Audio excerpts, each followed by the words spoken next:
সুপ্রিয় দর্শক, এই মুহূর্তের সবথেকে বড় খবর। দর্শক, এবার বাংলার আইন শৃঙ্খলা পরিস্থিতি নিয়ে হস্তক্ষেপ করল সুপ্রিম কোর্ট।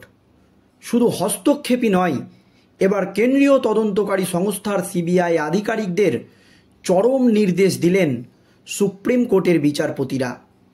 দর্শক, আপনারা জানেন, বাংলায় ভোট পরবর্তী হিংসা থেকে শুরু করে সন্দেশখালী কাণ্ড, এমনকি শিক্ষক নিয়োগ দুর্নীতি কাণ্ড, একাধিক ঘটনাকে কেন্দ্র করে বাংলায় রাষ্ট্রপতি শাসন জারির দাবি জানিয়েছে রাজ্যের প্রধান বিরোধী দল বিজেপি।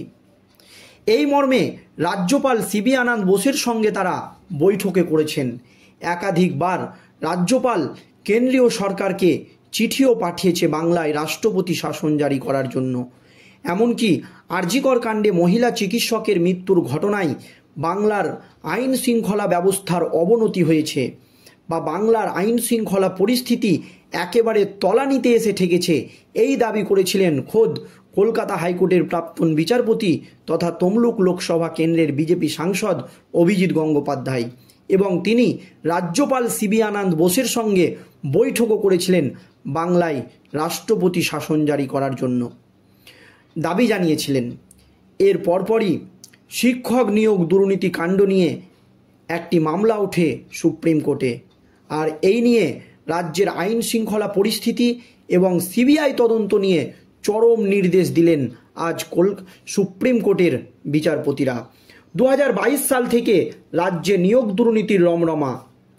এই শিক্ষক কেলেঙ্কারির মামলাতেই গ্রেপ্তার হয়েছেন রাজ্যের প্রাক্তন শিক্ষামন্ত্রী পার্থ চট্টোপাধ্যায় সহ রাজ্যের বহু তৃণমূলের হেভিওয়েট নেতানেত্রী। এইদিকে কিছুদিন আগেই সমতলের পর পাহাড়ের নিয়োগ দুর্নীতির অভিযোগ সামনে আসে। পাহাড়ে শিক্ষক নিয়োগ দুর্নীতির অভিযোগের তদন্ত করছিল কেন্দ্রীয় তদন্তকারী সংস্থার সিবিআই আধিকারিকরা, আর এখান থেকেই ঘটনার সূত্রপাত। এদিন জিটিএ দুর্নীতি মামলায় কেন্দ্রীয় তদন্তকারী সংস্থার তদন্তের নির্দেশ খারিজ করে দিল সুপ্রিম কোর্ট। কেন্দ্রীয় তদন্তকারী সংস্থার সিবিআই আধিকারিকরা যে মামলা করেছিল রাজ্যের জিটিএ দুর্নীতি নিয়ে, সুপ্রিম কোর্ট সেই আর্জি খারিজ করে দেয়। পাহাড়ের নিয়োগ দুর্নীতির অভিযোগের আগে সিবিআই তদন্তের নির্দেশ দিয়েছিল বিচারপতি বিশ্বজিৎ বসুর সিঙ্গেল বেঞ্চ। পাহাড়ে যে পরিমাণে নিয়োগ দুর্নীতি হয়েছিল সেই নিয়োগ দুর্নীতি কাণ্ডে সিবিআই তদন্তের নির্দেশ দিয়েছিল কলকাতা হাইকোর্টের বিচারপতি বিশ্বজিৎ বসুর সিঙ্গেল বেঞ্চ। রিপোর্ট তলব করা হয়েছিল সিবিআইয়ের কাছেও। বিচারপতির একক বেঞ্চের রায়কে চ্যালেঞ্জ করে হাইকোর্টের ডিভিশন বেঞ্চের দ্বারস্থ হয়েছিল মমতা সরকার বা রাজ্য সরকার, কিন্তু সিঙ্গেল বেঞ্চের রায় বহাল রাখে হাইকোর্টের ডিভিশন বেঞ্চ। হাইকোর্টের ডিভিশন বেঞ্চও কলকাতা হাইকোর্টের বিচারপতি বিশ্বজিৎ বসু যে রায় দিয়েছিল সেই রায়কেই বহাল রেখেছিল কলকাতা হাইকোর্টের ডিভিশন বেঞ্চ।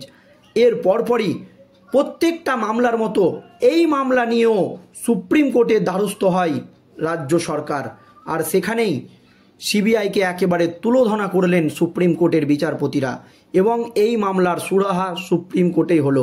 এই দিন আদালতে সুপ্রিম কোর্টের প্রশ্ন, রাজ্য পুলিশের তদন্ত কেন যথার্থ নয়? মানে প্রত্যেকটা মামলাতেই কেন বিরোধী দলগুলো বা যে কোনো তদন্তর ক্ষেত্রে সিবিআই তদন্ত চাওয়া হচ্ছে, কেন রাজ্য পুলিশের তদন্ত যথেষ্ট নয়? এই প্রশ্ন তুলে দেন সুপ্রিম কোর্টের বিচারপতিরা। কেন সিবিআই তদন্তের প্রয়োজন রাজ্যে? হাইকোর্টকে জবাব দিতে হবে। মানে হাইকোর্টের বিচারপতিদেরকেই কিন্তু চাপে ফেলে দেয় আজ সুপ্রিম কোর্টের বিচারপতিরা, যে কেন প্রত্যেকটা মামলাতে হাইকোর্ট সিবিআই তদন্ত নির্দেশ দিবে, কেন রাজ্য পুলিশের তদন্ত যথেষ্ট নয়? এই মর্মে কলকাতা হাইকোর্টকে রিপোর্ট দিতে হবে সুপ্রিম কোর্টে। শীর্ষ আদালতের পর্যবেক্ষণ, শুধুমাত্র খুব বিরল ক্ষেত্রেই এই ধরনের নির্দেশ দেওয়া যেতে পারে, সেটাই উচ্চ আদালত কেন পুলিশের তদন্ত নিরপেক্ষ নয় মনে করার কারণ, নথিভুক্ত করার পর এরপরই রাজ্যের দাবি মেনে সিবিআই তদন্তের আর্জি খারিজ করে দেওয়া হয় কলকাতা হাইকোর্টে। এরপর কলকাতা হাইকোর্টের নির্দেশ কলকাতা হাইকোর্টের যে নির্দেশ, সেই নির্দেশকে খারিজ করে দেন সুপ্রিম কোর্টের বিচারপতিরা এবং রাজ্য সরকার যে দাবি করেছিলেন সেই দাবি মেনে নেয় সুপ্রিম কোর্ট।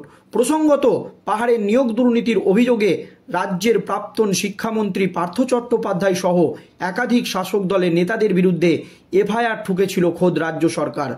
স্কুল শিক্ষা দপ্তরের করা অভিযোগের ভিত্তিতেই উত্তর বিধাননগর থানার অভিযোগে দায়ের করা হয়। পার্থ চট্টোপাধ্যায় সহ শিক্ষা দপ্তরে দায়ের করা অভিযোগে নাম ছিল বিনয় তামাং, তৃণমূলের ছাত্র পরিষদ নেতা তিরাঙ্কুর ভট্টাচার্য এবং জ্যোতিপ্রিয় মল্লিক ঘনিষ্ঠ হাবড়ার তৃণমূল ছাত্র পরিষদ নেতা বুবাই বোস, স্কুল পরিদর্শক প্রাণগোবিন্দ সরকার সহ রাজ্যে রাজন্য হালদারের স্বামী প্রান্তিক চক্রবর্তী ও জিটিএর স্কুলের নিয়োগ দুর্নীতির অভিযোগ ওঠে। এদের বিরুদ্ধে মারাত্মক একটি অভিযোগ কিন্তু উঠেছিল। আর কেন রাজ্যের বিরুদ্ধে কলকাতা হাইকোর্টের বিচারপতিরা তাড়াহুড়ো করে সিবিআই তদন্ত দিচ্ছেন, এই প্রশ্ন করেন সুপ্রিম কোর্টের বিচারপতিরা। দার্জিলিং পাহাড় জিটিএ শিক্ষক নিয়োগ দুর্নীতির অভিযোগে কলকাতা হাইকোর্ট যে সিবিআই তদন্তের নির্দেশ দিয়েছিল, আজ সুপ্রিম কোর্ট সেই নির্দেশ সরাসরি খারিজ করে দিল। এই বিষয়ে ফের কলকাতা হাইকোর্টেই ফেরত পাঠিয়েছে বিচারপতি বি.আর. গাভাই এবং বিচারপতি কে.ভি. বিশ্বনাথের বেঞ্চ। বিচারপতিদের মতে হাইকোর্ট সিবিআই তদন্তের নির্দেশ দিতে তাড়াহুড়ো করছে বা দ্রুত সিবিআই তদন্তের নির্দেশ দিচ্ছে। গত এপ্রিলে কলকাতা হাইকোর্টের বিচারপতি বিশ্বজিৎ বসুর বেঞ্চ এই নির্দেশ দেয়। সাধারণ মানুষের চিঠি মারফত অভিযোগ পেয়ে হাইকোর্ট স্বতঃপ্রণোদিত হয়ে এই মামলা শুরু করেছিল।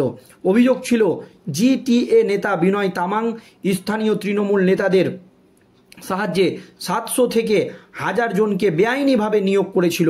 বিচারপতি বসু 9 এপ্রিল সিবিআইকে 2 দফায় মোট 752 জনের নিয়োগ দুর্নীতির অভিযোগ খতিয়ে দেখতে নির্দেশ দেন। রাজ্য সরকার এই নির্দেশকে চ্যালেঞ্জ করে ডিভিশন বেঞ্চে যায়। হাইকোর্টের ডিভিশন বেঞ্চ রাজ্য সরকারের অভিযোগ ছিল 2টি বেনামি চিঠিতে নিয়োগ দুর্নীতির অভিযোগ তোলপাড় হয়েছে, তার সত্যতা নিয়ে সন্দেহ রয়েছে। 19 এপ্রিল কলকাতা হাইকোর্টের বিচারপতি হরিশ টন্ডন এবং বিচারপতি মধুরেশ প্রসাদের ডিভিশন বেঞ্চ সিবিআই তদন্তের নির্দেশ বহাল রাখে। যদিও রাজ্য পুলিশ তদন্ত চালিয়ে যেতে পারবে বলেও ডিভিশন বেঞ্চ নির্দেশ দিয়েছিল। একই রায়কে চ্যালেঞ্জ জানিয়ে রাজ্য সরকার সুপ্রিম কোর্টে আসে। রাজ্যের যুক্তি, পুলিশকে তদন্তের সময় না দিয়ে হাইকোর্ট সিবিআই তদন্তের নির্দেশ দিয়েছে। সুপ্রিম কোর্টের বিচারপতি গাভাইয়ের বেঞ্চ তা মেনে নিয়ে জানিয়েছে হাইকোর্ট তাড়াহুড়া করে সিবিআই তদন্তের নির্দেশ দিচ্ছে।